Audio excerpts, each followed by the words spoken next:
Oi, pessoal. Nessa pequena apresentação, a gente vai observar cortes feitos no testículo e no epidídimo. Então, a gente vai começar com essa imagem bonita, né, de um corte de testículo. A gente está observando aqui o interior do testículo, né?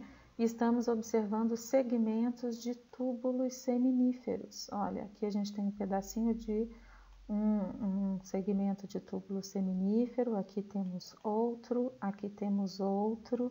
Lá em cima, olha aqui, ó, temos um pedacinho de um quarto, né? E um quinto aqui, passando também um pedacinho aqui.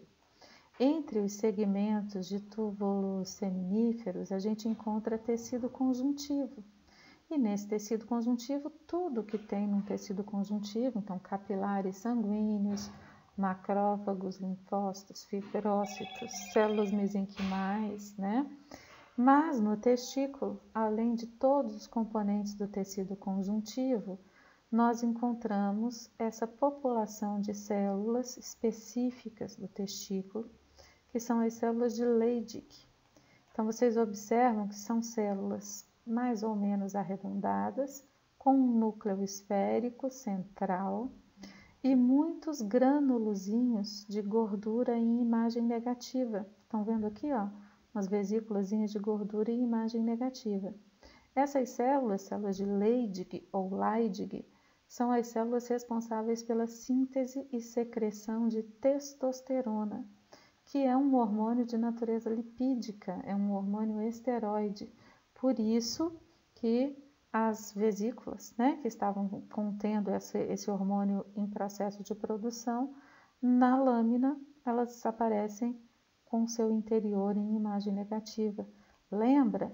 Porque quando a gente faz a lâmina, a gente usa xilol, xilol solubiliza gordura, e todo o depósito de gordura que tinha no material é perdido durante o processo de preparação da lâmina. Então, toda essa região aqui, ó, entre os segmentos, é região de de tecido conjuntivo, né? Onde além de todos os componentes do tecido conjuntivo, nós vamos encontrar essa população de células, que são as células de Leydig ou Leydig. Nas imediações do túbulo seminífero, né, formando ou contribuindo para formar a parede do túbulo, só que pelo lado de fora, a gente encontra essas células aqui, olha, de núcleo achatado, que são as células mioepiteliais. São células, células mioides, tá? Elas são semelhantes às células mioepiteliais.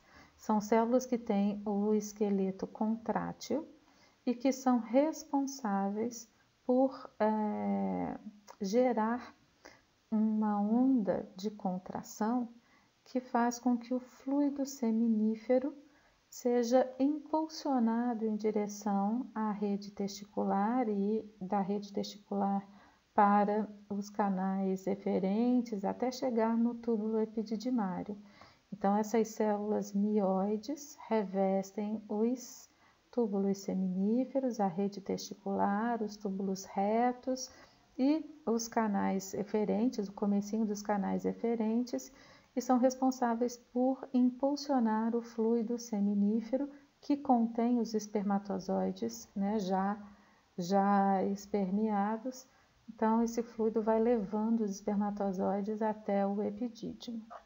Bom, internamente, né, então a gente tem essas células mioides, aí a gente vai encontrar uma lâmina basal que a gente não consegue identificar com nitidez aqui nessa imagem, mas que seria essa linhazinha esverdeadinha que vocês estão vendo aqui, ou azulada, né? E em seguida a gente vai ter o epitélio seminífero. Esse é um epitélio estratificado, muito especializado, que nem entra naqueles parâmetros de classificação de epitélio, né? Então, é o epitélio seminífero que tem duas populações de células.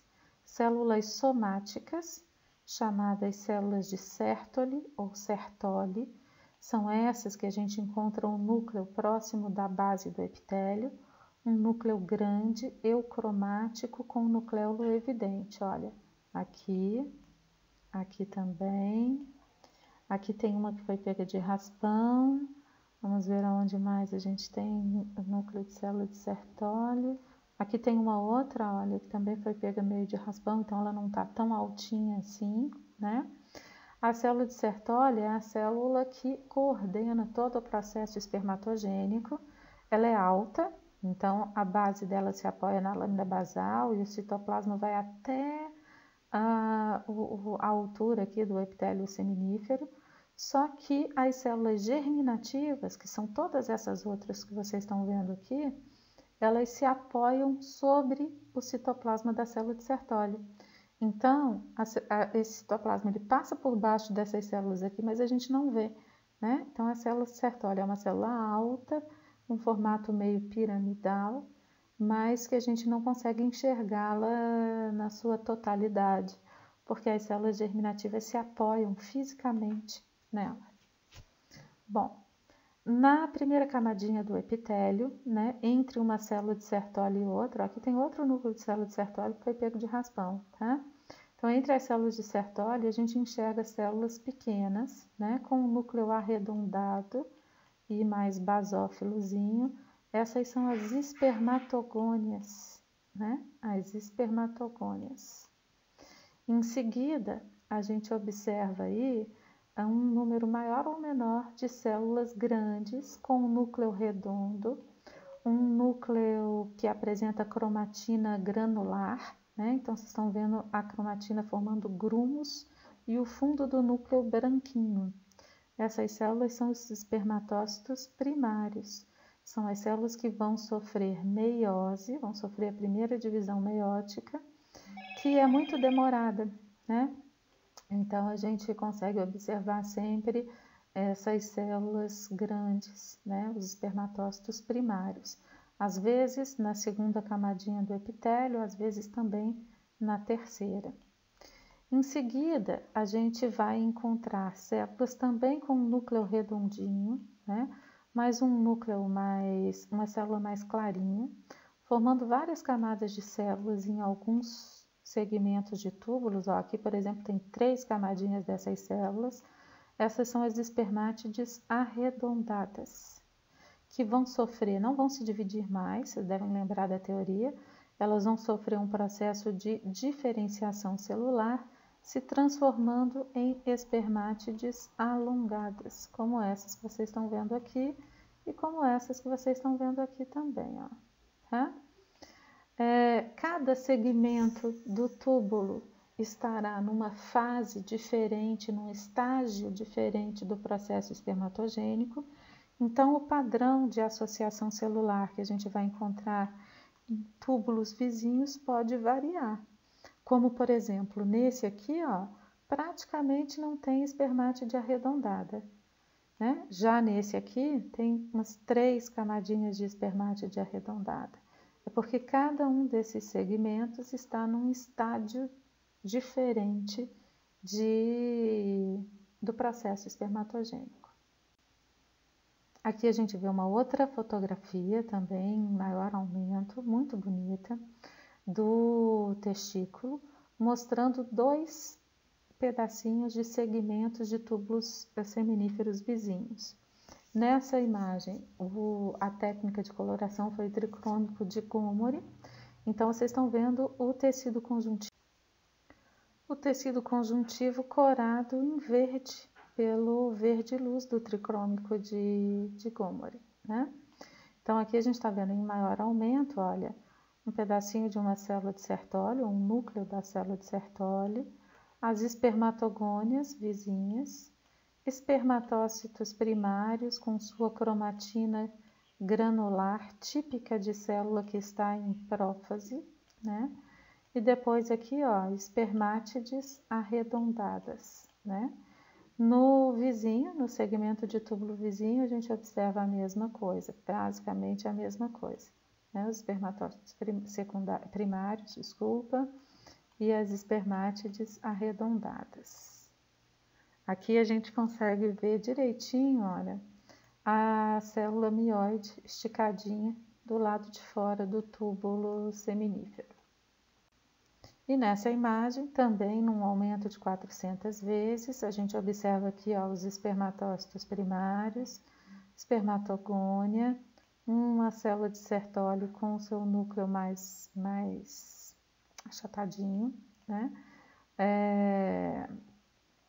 Várias camadinhas de espermátides arredondadas, e aqui no espaço intersticial, em detalhe, né, em grande aumento, as células de Leydig ou Leydig, responsáveis pela secreção de testosterona.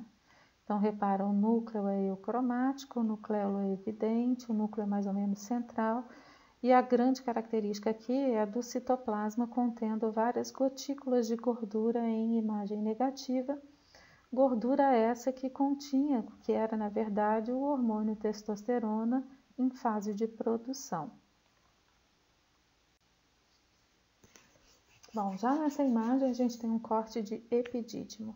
O epidídimo é um órgão acolado ao testículo, né? Também localizado dentro do escroto, né?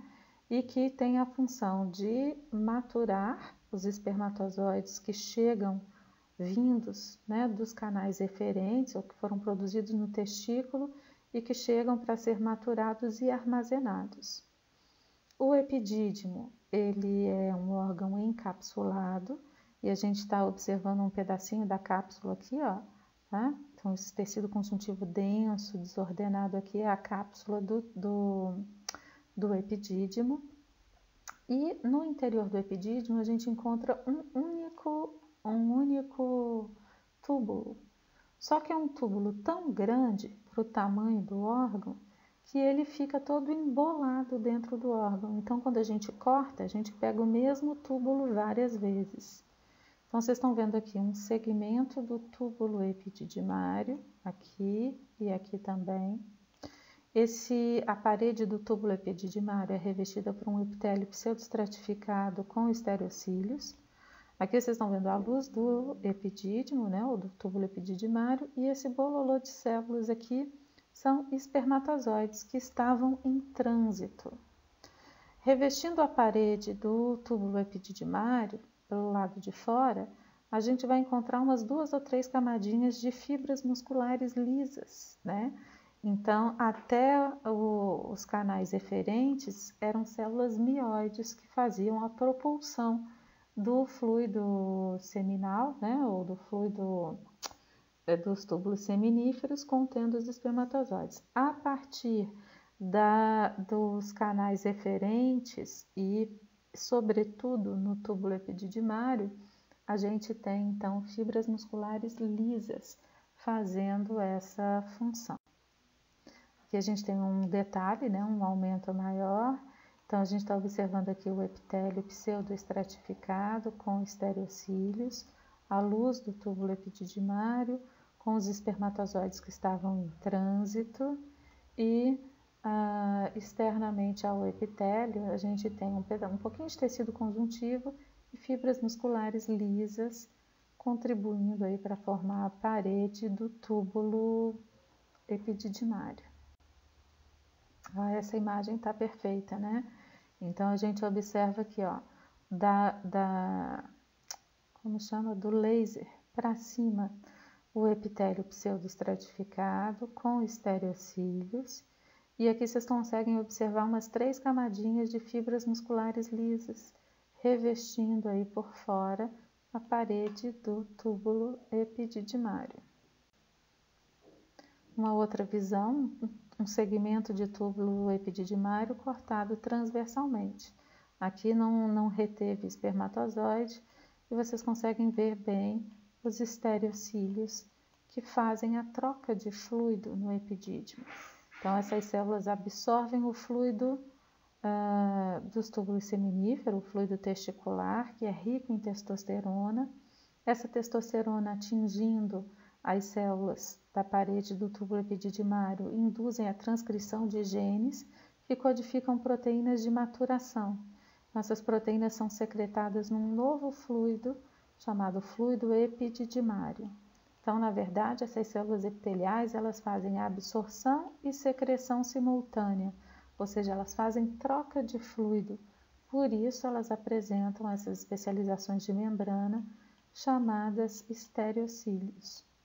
E aqui também vocês conseguem perceber, ó, no cantinho, ó, a camadinha de fibra muscular lisa que reveste a parede do túbulo pelo lado de fora e que é responsável pela propulsão do fluido epididimário que vai conter os espermatozoides.